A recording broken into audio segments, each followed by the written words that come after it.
Welcome to this series of readings of the Mechanization concept, a manifesto by the Great Divine Director. There are 22 parts to these releases by the Great Divine Director. He has asked that they be read in the order of their release. I'm Caroline Hansky, the reader. The teachings were given by the Great Divine Director through the messenger Mark L. Prophet in 1965. Permission was granted for reading them and making them available to the general public in audio form. These readings are from Mark and Elizabeth Prophet, The Mechanization Concept, The Mysteries of God on the Creation of Mechanized Man, Pearls of Wisdom, Volume 8, Teachings of the Ascended Masters, Summit University Press, copyright Church Universal and Triumphant, 1965. They are also published as Mark L. Prophet, The Soulless One, Cloning a Counterfeit Creation, copyright 1965, 1980, 1981, Summit University Press. Why would you want to listen to and or read these releases? Because the message in them is as important now, or even more so, as when it was originally delivered. The message is serious and ought to be taken seriously. The mechanical, non-human creation, not created by God ones, are among us and have been for thousands of years. We have taken on their consciousness to some degree and must free ourselves from it. Prayer and working on our psychology are two ways of doing this. But first, we must be aware of what the mechanical consciousness is. These releases by the Great Divine Director are for this purpose. What makes this so relevant at this time? If you are following the news of the development of robots for every conceivable purpose, then is it not curious that this is made to seem a new development? As these current robots are portrayed, they are obviously mechanical. Yet, just as obvious from the Great Divine Director teachings is the fact that the robots that have been on the earth for thousands of years appear like humans. We don't know the difference. Then why is it important to make us think this is a new advanced development?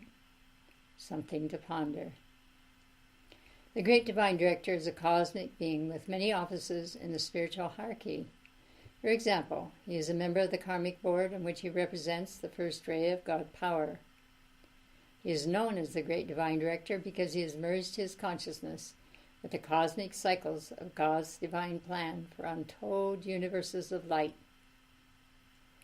Great Divine Director is a title of an office in the cosmic hierarchy, given to the one who, by virtue of diligent application over the eons, focuses within his causal body the formula of the ascension for the children of God and the sons and daughters of the Most High evolving in this cosmos. The causal body is the spiritual part of us in which is stored our attainment, all merit we have ever accrued, our treasures stored in heaven. The Great Divine Director's causal body is a giant blue sphere that surrounds the entire planet. Thus his attainment of cosmic consciousness qualifies him to ensoul the flame of divine direction on behalf of Earth's evolutions and untold lifeways beyond. The Great Divine Director long ago passed those initiations that placed him at cosmic levels of service and qualified him to become the Manu of the seventh root race.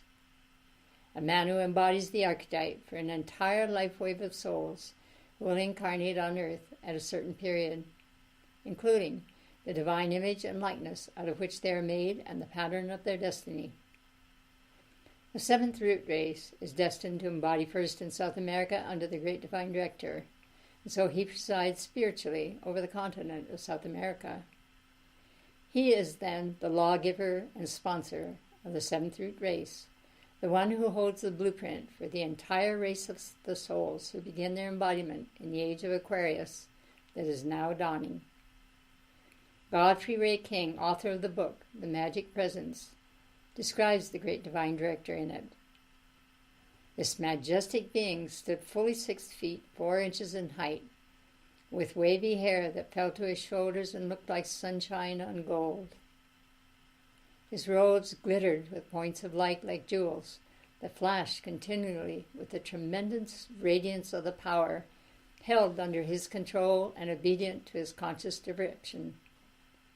The girdle encircling his waist was a mass of sapphires and diamonds. From it hung a panel to a few inches below the knees. This also was a mass of jewels. End of quote. The great divine director has said, I pray that you will call to me, for I have within my consciousness the scroll of the divine plan for every living soul on Terra and in the vast beyond.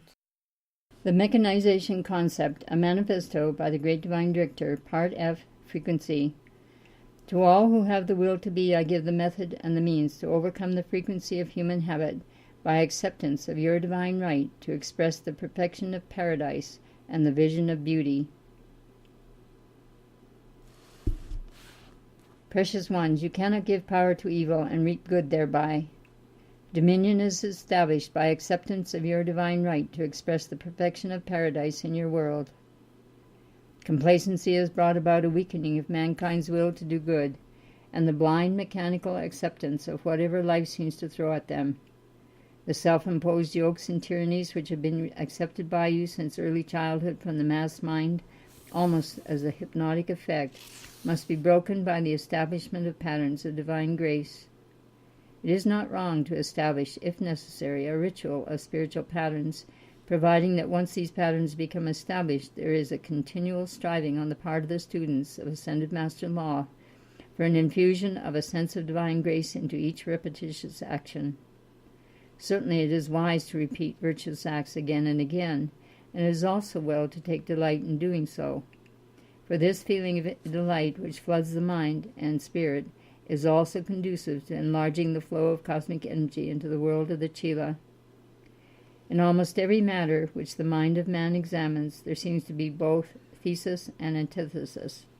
Let us point out herewith that the synthesis which we seek is not a mixing together of good and evil, but rather a diversion of the attention from the aspects of evil to the positive qualities of good. How can one merge a vacuum with substance? The enigma is dispelled when mankind recognizes that God's pure energy has been misqualified by the mind and feelings of man, so as to go forth covered with a veil of wrongly qualified energy.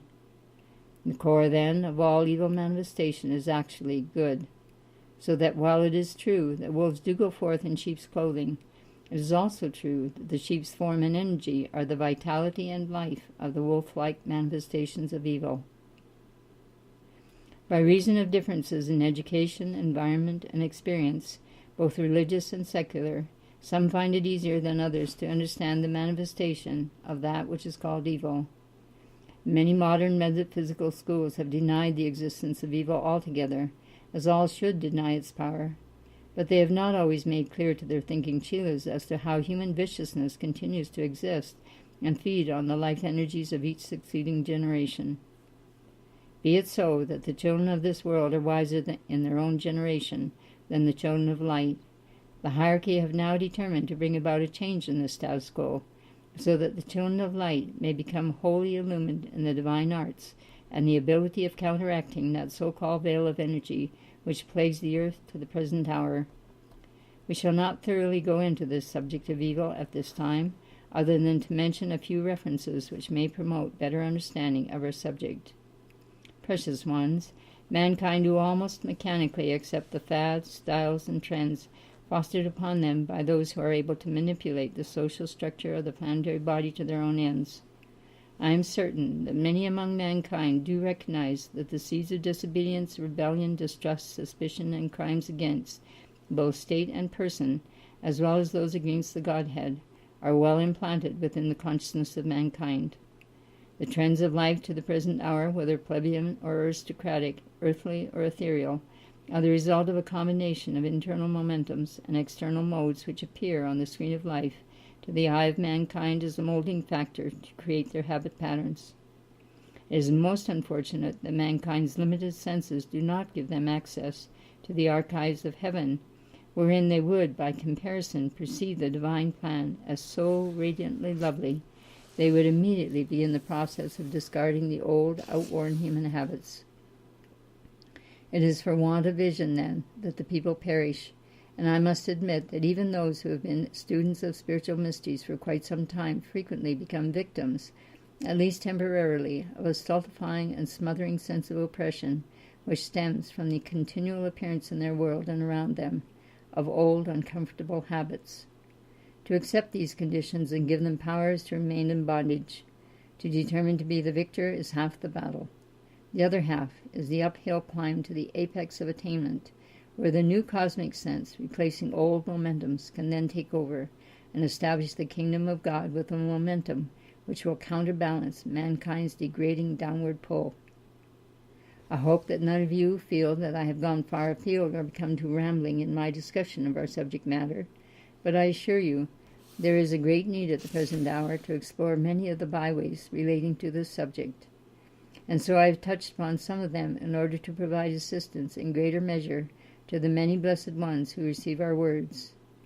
The dust of centuries of accumulation has controlled almost overpoweringly the destiny of mankind upon earth, whereas the spiritual regenerative powers behind the matrix of the original creation have been given expression in the lives of far too few.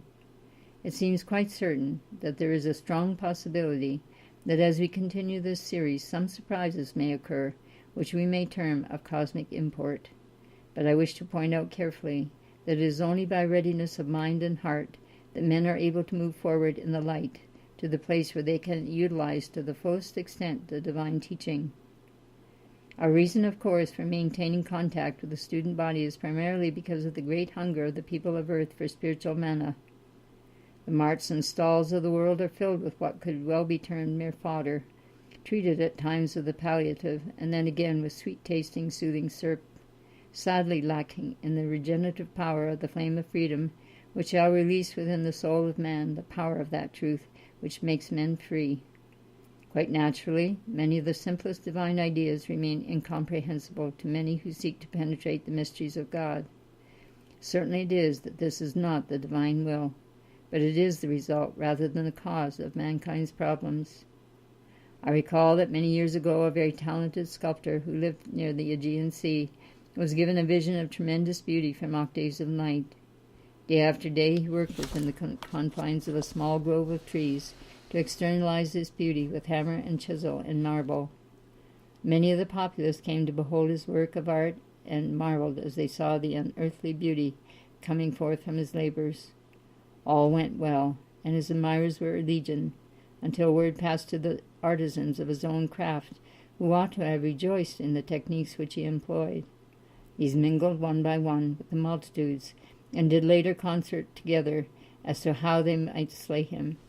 And so it came to pass that the spiritual beauty which he fashioned did ultimately bring about his demise, for these men contrived together as to how they might arrange for the marble to fall upon him. On a certain day, when the sun shone brightly, and the work of his hands had brought forth what seemed the last full vestige of heavenly glory, these men did bring about a simultaneous destruction of the Creator and his art.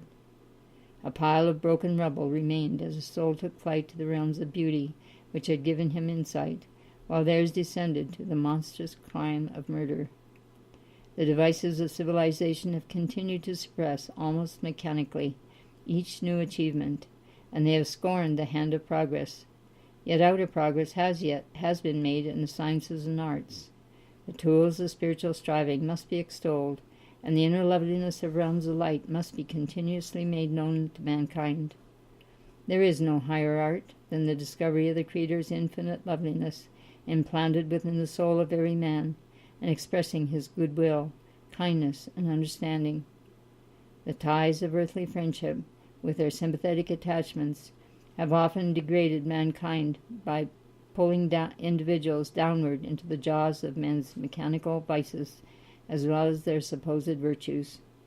All this is the self-will and self-righteousness of mankind.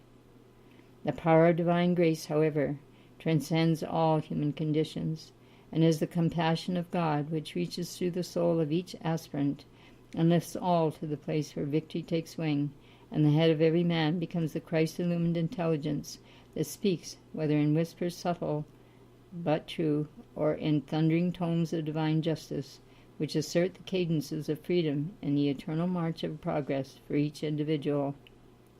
Just as we decry the sin of malcontent, which finds no beauty in life, so we warn against the sin of excessive contentment and complacency, which is unwilling to be stirred from its terrestrial mooring, and must needs await the resistless sweep of the tide to destroy its sand castles, that men might ultimately build upon the rock of Christ's attainment and victory. Remember, blessed ones, that an infusion of the flame of freedom must penetrate your whole being. Remember that your whole body must be full of light.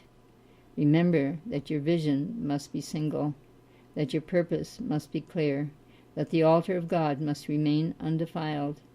And as beloved Moria said to me recently, men must be more than content to discard the rubble of personal hindrance. Your beloved Jesus was an overcomer, and the fiber of overcoming was in the heart of Mary, his mother.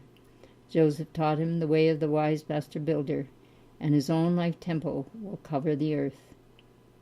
I am the great divine director.